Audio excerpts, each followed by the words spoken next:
الله أكبر الله أكبر الله Assalamualaikum warahmatullahi wabarakatuh.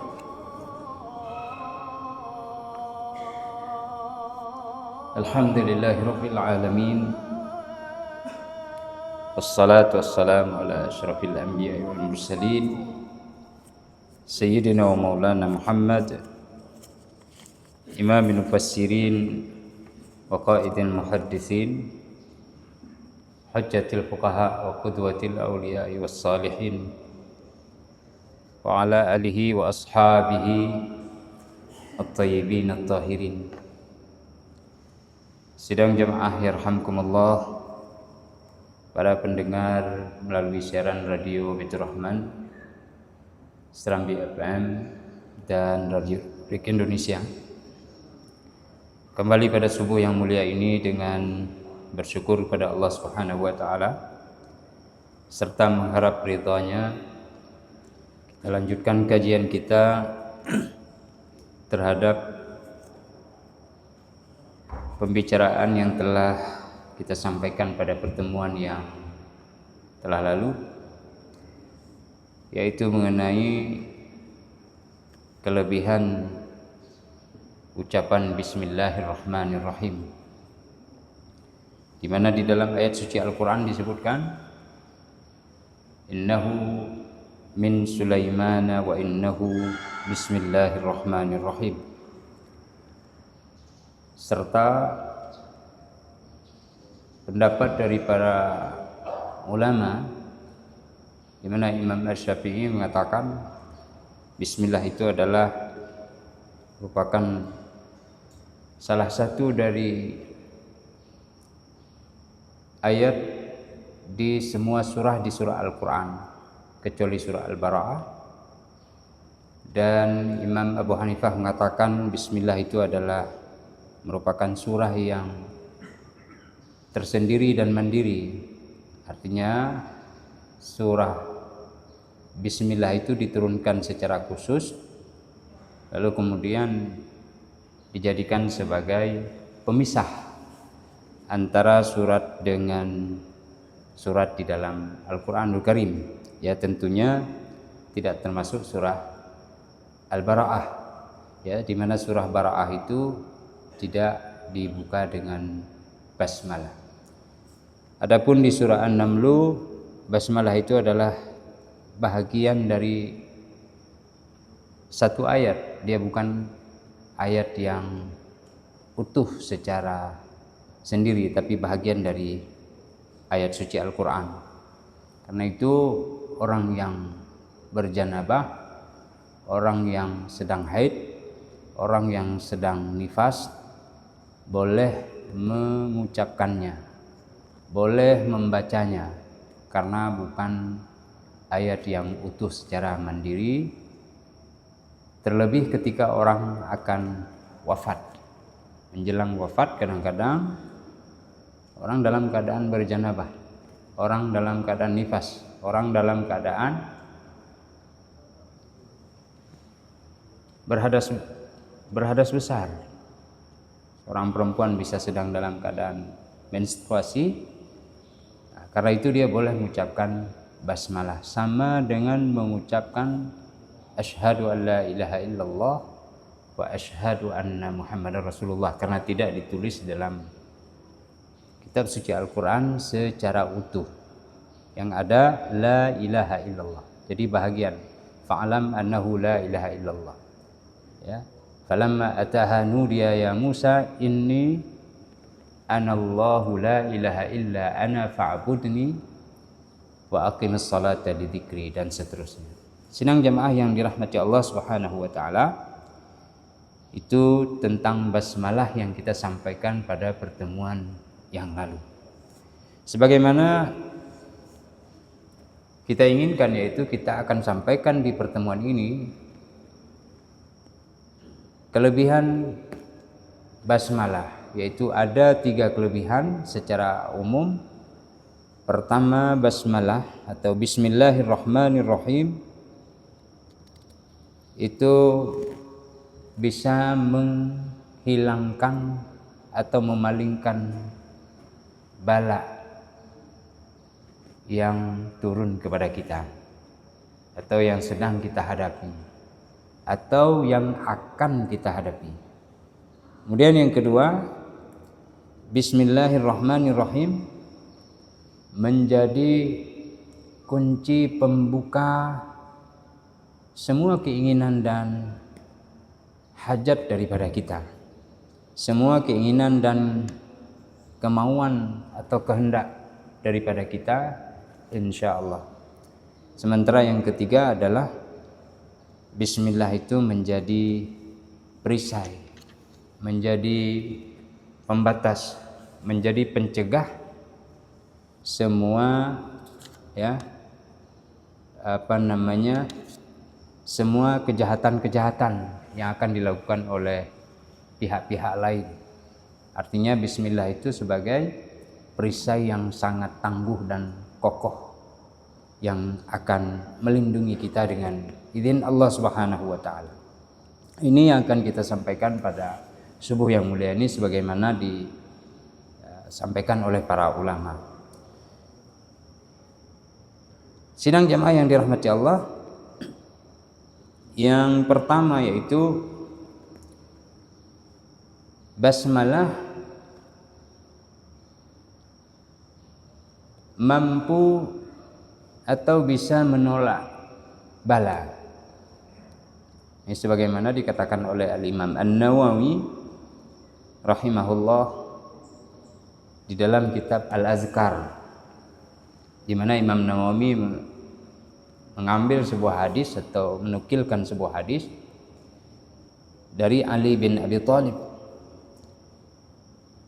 di mana Ali berkata, Rasulullah sallallahu alaihi wasallam berkata kepadaku, "Ya Ali, ala u'allimuka kalimatin idza waqa'ta fi warqatin qultaha."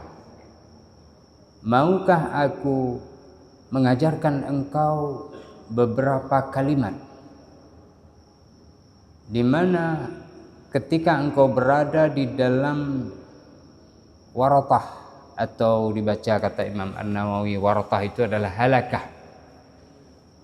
berada di dalam kesulitan, mara bahaya, kehancuran dan kebinasaan sudah ada di depan mata, engkau bisa mengucapkan beberapa kalimat ini. Tentu Ali menjawab, bala ya Rasulullah, ja'alani Allahu fida'ak. Semoga Allah menjadikan aku sebagai tebusan bagi engkau. Ya, Ali sangat terkesan, dan Ali karramallahu wajhah sangat ingin untuk diajarkan ini oleh Rasulullah. Apalagi tawaran ini datang langsung dari Rasulullah dan itu sebuah kemuliaan baginya. Maka Rasulullah pun bersabda, "Idza waqa'ta fi waratatin faqul." Apabila engkau berada di dalam kesulitan, mara bahaya, maka katakanlah, Bismillahirrahmanirrahim. La haula wa la quwwata illa billahil aliyyil azim. Kita ulangi bacaannya, insyaallah mudah untuk dihafal. Bismillahirrahmanirrahim. La haula wa la quwwata illa billahil aliyyil azim. Ini engkau baca wahai Ali, fa inna Allah ta'ala yusrifu biha ma syaa min anwa'il bala. Dengan ucapan ini, Bismillahirrahmanirrahim, la haula wa la quwwata illa billah al-aliyyil azim, maka Allah akan memalingkan apa saja yang dikehendaki oleh Allah dengan keberkatan bismillah ini, atau dengan keberkatan ucapan ini.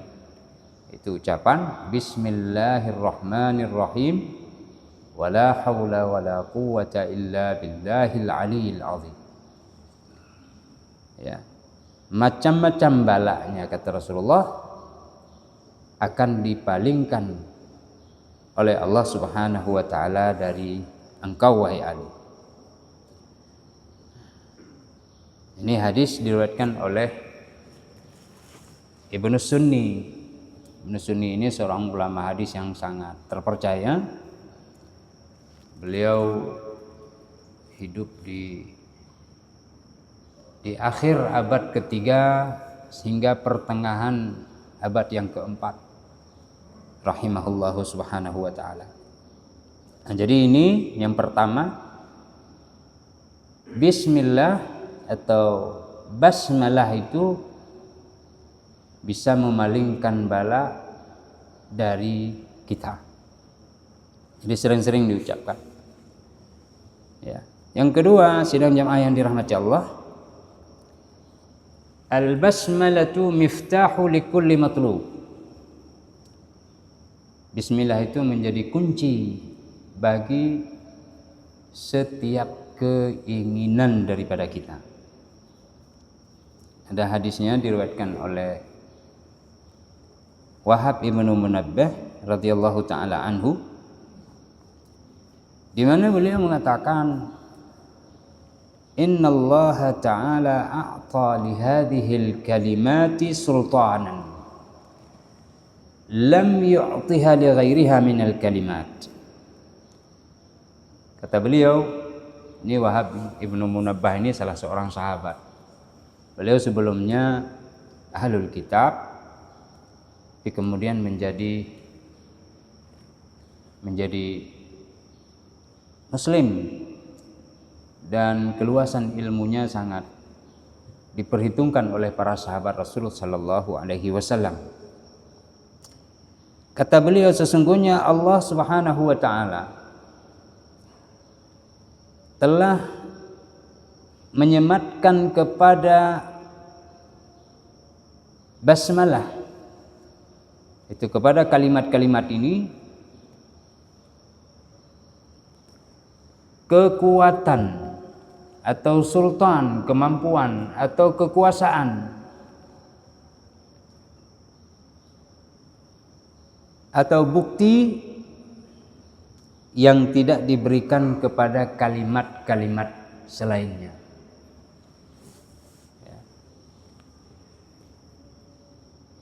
Nah, ini kata Wahab ibnu Munabbih. Ya, Wahab ibnu Munabbih radhiyallahu taala mengatakan demikian. Coba kita perhatikan, bismillah itu kalau kita gunakan saat untuk bersuci, maka akan menyempurnakan proses bersuci itu dengan basmalah. Tapi kalau kita tidak gunakan basmalah, ya bersuci sah, hanya saja tidak sempurna. Sama dengan hadis Nabi mengatakan, kullu amrin dzibalin la yubda'u fihi bi bismillah fahuwa aqta, fahuwa abtar, fahuwa ajzam. Semua urusan yang mulia yang tidak dimulai padanya dengan ucapan bismillahirrahmanirrahim, maka urusan pekerjaan yang mulia itu tidak sempurna, akan terpotong. Ini hadis sudah kita sampaikan. Nah, jadi kita ambil contoh, misalnya seseorang bersuci, dia tidak mulai saat mencuci tangannya itu berwudu misalnya, atau ketika akan mandi ambil air pertama sekali dituangkan, dia tidak ucapkan basmalah, maka tidaklah sempurna proses bersucinya. Walaupun tanpa basmalah dia tetap sah. Tapi jauh sekali makna yang dikatakan oleh para ulama, makna berkah itu, makna sempurna itu. Ya. Berkah itu artinya dia bisa berkesinambungan. Baik pekerjaan kita itu ataupun adanya kesucian kita itu, kalau misalnya bisa bertahan sekitar 30 menit tanpa basmalah, mungkin kita bisa bertahan sampai dengan 2 jam misalnya. Atau dari zuhur mungkin bisa sampai asar. Atau setelah kita berhadas misalnya, kalau berwudu misalnya, berhadas kecil nih, dengan basmalah kita akan termotivasi keberkahannya untuk bisa langsung bersuci lagi, langsung bisa bersuci kembali. Jadi hanya tempo waktu 5 menit kita akan terus mampu untuk bersuci kembali atau berwudu kembali. Atau proses hilangnya, itu salah satu dari makna berkah. Atau proses hilangnya hadas, kesucian kita dengan kita berhadas kecil itu di tempat yang mudah kita untuk bisa melakukan wudu kembali. Ini diantara cabang-cabang makna keberkahan, ya, di mana sesuatu itu bisa dilakukan tepat dengan visi dan misi daripada agama ini, berkesinambungan, mudah, lalu kemudian bisa memberikan efek yang besar di dalam kehidupan kita jauh sekali. Nah, itu diantara makna berkah. Karena itu kita pakai basmalah di dalam pekerjaan-pekerjaan dan kegiatan-kegiatan yang mulia yang kita lakukan.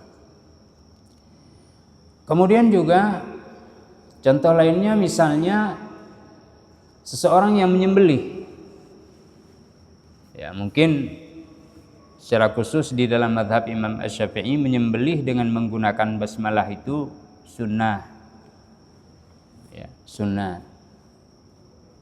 Tapi nanti di dalam mazhab yang lain mesti membaca basmalah sebagai salah satu, ya, sah atau tidaknya sembelihan itu. Jadi walaupun di dalam mazhab Imam Asy-Syafi'i membaca basmalah itu sunat, ya sunat ini tinggi juga nilainya, ya, karena dalam sunat sendiri nanti bermacam-macam dia, ya, bermacam-macam tingkatannya. Nah, pertama, makna sunat itu jauh sekali dengan biasa, kemudian wajib jauh sekali di atas sunat, lalu kemudian di dalam sunat itu pun bertingkat-tingkat. Ini kalau kita bicara tentang hukum-hukum yang dibicarakan oleh para ulama misalnya, ada sunat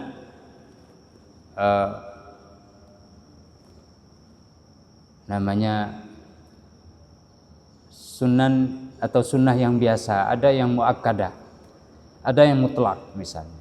Itu saja sudah bertingkat dengan 3 tingkat, ya sudah 3 tingkat. Kemudian ada nama lagi sunnah nafilah misalnya. Lalu ada di atasnya yang tingkat yang tertinggi sunnah rawatib atau dikenal dengan salat rawatib. Tidak ada puasa rawatib, ya salat rawatib yang ada, puasa rawatib tidak ada. Kenapa rawatib? Dia dilakukan secara terus menerus, berkesinambungan, berketetapan, ya. Lalu dia tidak dipilih waktu yang khusus atau waktu yang tersendiri, hanya saja dia mengikuti salat wajib 5 waktu sehari semalam. Itu pun tidak semua, tingkatannya berbeda-beda. Ada hadis dari Aisyah 12 rakaat misalnya, ya, yang dia jaga setiap harinya sehari semalam, maka akan dibangun baginya satu rumah di surga.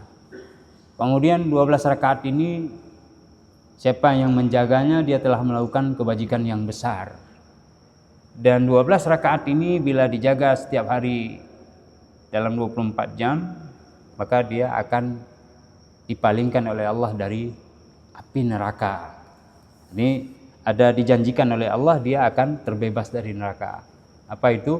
4 rakaat sebelum zuhur, 2 rakaat setelah zuhur, 2 rakaat setelah maghrib, 2 rakaat setelah isya, dan 2 rakaat sebelum subuh. Ini 12 rakaat. Nah, nanti ada hadis Nabi lagi, jaga oleh kalian 4 rakaat sebelum zuhur dan 4 rakaat setelah zuhur. 3 kali Nabi bilang, yang ketiganya Nabi bilang liman sya'a, siapa yang mau. Nah, di sini berarti 6 rakaat, 4 rakaat sebelum zuhur, 2 rakaat setelah zuhur itu sunnah rawatib. 2 rakaat tambahan setelah zuhur itu sunnah biasa yang tidak setingkat dengan sunnah rawatib. Nah, seperti itu. Tapi dia jauh lebih tinggi derajatnya dibandingkan dengan sunnah mutlak. Nanti di pertengahan misalnya kalau kita gambaran secara imajinasi, itu ada sunnah nawafil, nafilah namanya tambahan. Rawatib termasuk nafilah tapi khusus. Sementara tahajud nafilah saja, tidak rawatib. Witir nafilah saja, duha nafilah saja. Dan dalam kata nafilah termasuk pula puasa sunat, itu nafilah. Tapi kalau rawatib tidak ada puasa. Nah, begitulah kekhususan yang diajarkan di dalam agama Islam. Nah, begitu juga dalam hal ini sidang jamaah. Ya. Kekhususan lainnya dengan basmalah, ya.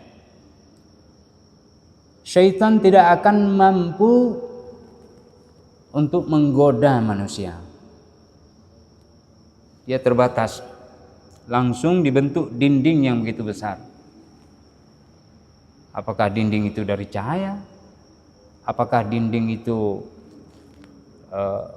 bukan cahaya tapi memang sangat tebal untuk ditembus oleh syaitan? Atau dia api? Wallahu a'lam. Intinya dengan keberkatan basmalah, syaitan tidak bisa menggoda manusia. Kemudian juga dalam praktek yang dilakukan oleh para sahabat dan generasi setelahnya, bahkan di masa kita sidang jamaah yang dirahmati Allah, bismillah adalah kalimat yang digunakan oleh orang tua dari generasi sahabat sampai dengan hari ini, atau siapapun yang memberikan suapan makanan dan minuman kepada anak-anak mereka. Tidak ada ucapan lain. Ucapan a'udzubillahi minasyaitonirrajim tidak. Saat makan dan minum itu digunakan kalimatnya basmalah. Makan basmalah. Ayo bismillah. Itu sekali-sekali kita ajarkan ya. Sambil makan ini suapannya, bilang masya Allah. Tidak. Seluruh dunia dari dulu sampai dengan hari ini, bila kita memiliki kesadaran lagi sekarang, entah nanti ke depan hilang, wallahu a'lam, semoga saja tidak. Itu yang digunakan kalimatnya adalah bismillah. Maka kita praktek, duduk bismillah, tidur bismillah, ya. Bahkan kalau tidur masuk ke dalam kamar, ucapkan bismillah, syaitan berhenti. Sampai kepada hubungan yang khusus kita ucapkan basmalah, maka syaitan tidak akan bisa ikut campur di sana. Tapi kalau basmalah itu dilupakan oleh seseorang, boleh jadi syaitan bisa tertahan karena ada kelebihan lain pada orang ini dengan izin Allah. Tapi kalau kelebihan lain tidak ada, maka syaitan akan ikut serta. Maka jadilah hal-hal yang tidak diinginkan. Sidang jamaah yang dirahmati Allah Subhanahu wa taala. Kalau seseorang mengatakan atau mengucapkan bismillahirrahmanirrahim, kata ulama, apa dia ucapkan? Bismillahirrahmanirrahim. Persis sebagaimana yang kita ucap.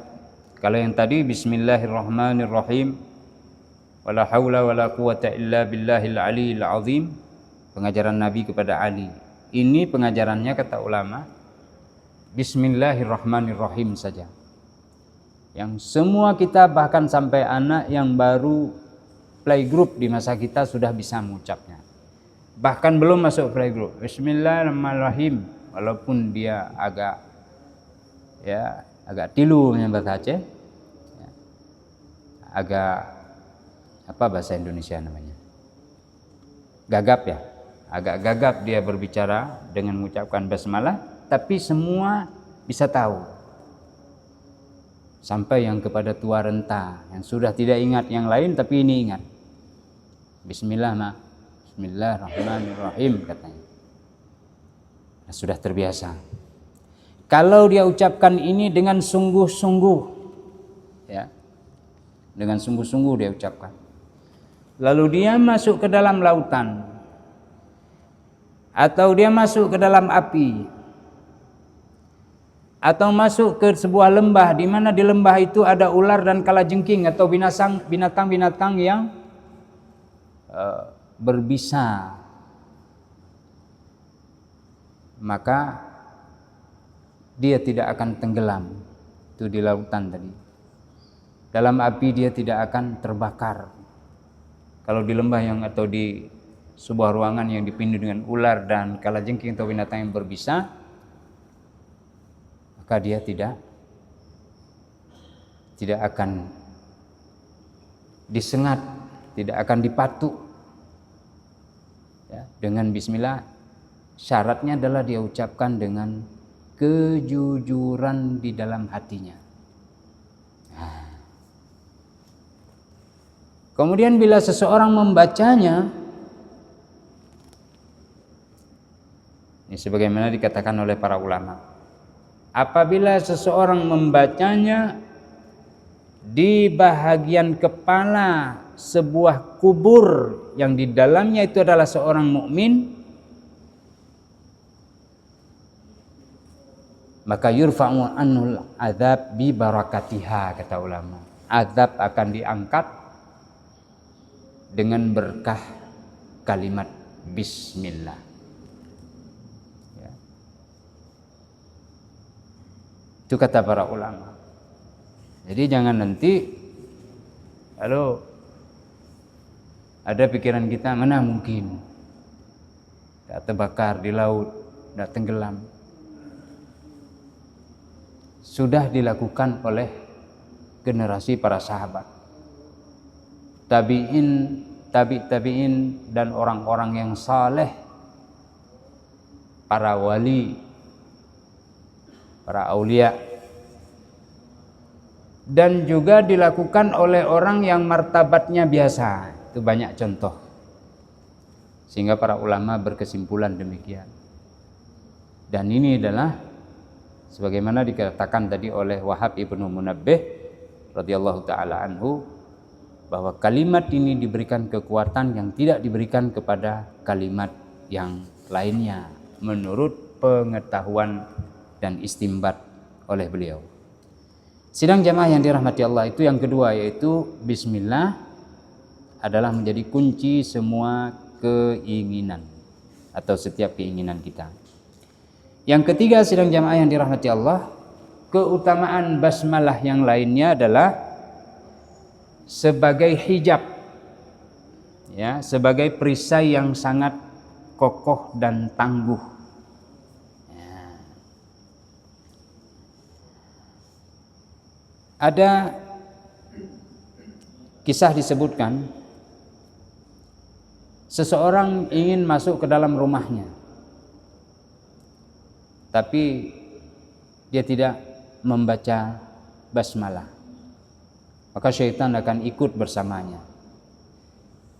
Namun ketika dia mengucapkan bismillah, maka syaitan mengatakan, la madkhala li fi hadzal bait, tidak ada jalan masuk bagiku ke dalam rumah ini. Kalau disodorkan makanan kepadanya lalu dia ucapkan bismillah, syaitan akan mengatakan, tidak ada makanan untukku di sini. Apabila disodorkan minuman, juga dia ucapkan basmalah, dia mengatakan, kata syaitan, la syarabali hahuna. Tidak ada makanan untukku di sini. Sama dengan ketika tidur, ya, dia ucapkan demikian, Bismillahirrahmanirrahim, maka syaitan mengatakan, aku tidak punya tempat tidur di sini. Tapi kalau dia tidak ucapkan itu, syaitan masuk kepadanya, syaitan makan dan minum bersamanya, ya. Bahkan sebelum diletakkan gelas itu di bibirnya, sudah duluan syaitan letakkan bibirnya di gelas kita. Ya.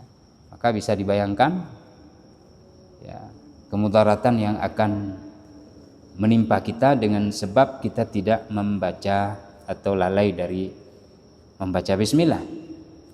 Sama dengan berhubungan intim misalnya, maka akan terjadi hal-hal yang tidak kita inginkan. Ini menurut para ulama. Ya, bisa saja kelahirannya tidak lancar, lalu yang lahir dari kita cacat atau dan lain sebagainya. Wal'iyadzubillah. Maka Allah katakan di dalam Al-Quranul Karim bahwa syaitan itu atau iblis dulu waktu dialog dengan Allah, dia akan goda manusia. Silakan. Wasyarikhum fil amwali wal aulad. Kamu boleh ikut serta dalam harta dan anak-anak. Itu sudah ada dulu. Jadi dia akan lengserkan manusia, akan menggoda manusia, akan pengaruhi manusia di semua aspek. Ya, termasuk ketika kita berhubungan dengan istri. Karena itu diajarkan doa kan. Doa yang diajarkan nanti bisa dipelajari lagi. Dan ini banyak sekali disebutkan di dalam hadis, namun kita tidak mungkin menyampaikannya. Terlepas hadis itu nanti derajatnya ada yang lemah misalnya. Dan ada juga yang palsu, tapi yang palsu ini kita tidak lihat demikian. Kita lihat kepada pendapat para ulama yang mensinyalir dan menukilkan hadis-hadis itu, lalu dia mengatakan paling terendah derajatnya adalah lemah, ya, atau misalnya lemah sekali, tapi dia masih dipakai dalam beberapa persoalan di dalam agama kita. Saya kira ini saja kelebihan basmalah sehingga para ulama menggunakannya dan mengajarkan kita untuk selalu menggunakan dan mengucapkan kalimat ini dimanapun duduk, berdiri, berbaring dan tidur dan seterusnya, artinya seluruh kegiatan.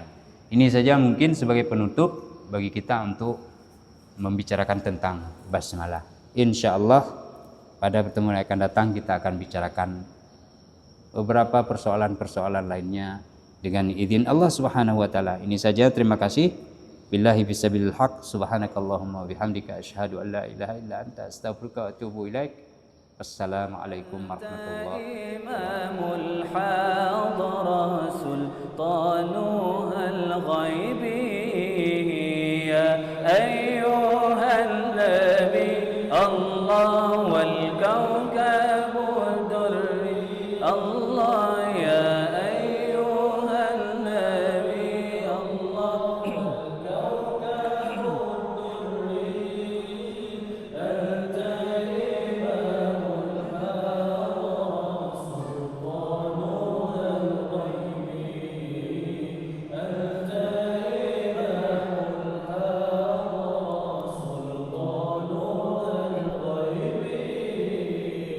فإني عبد حملي ثقيل فإني عبد Terima kasih Gibraltar. حملي Gibraltar. ثقيل Terima kasih. ولذو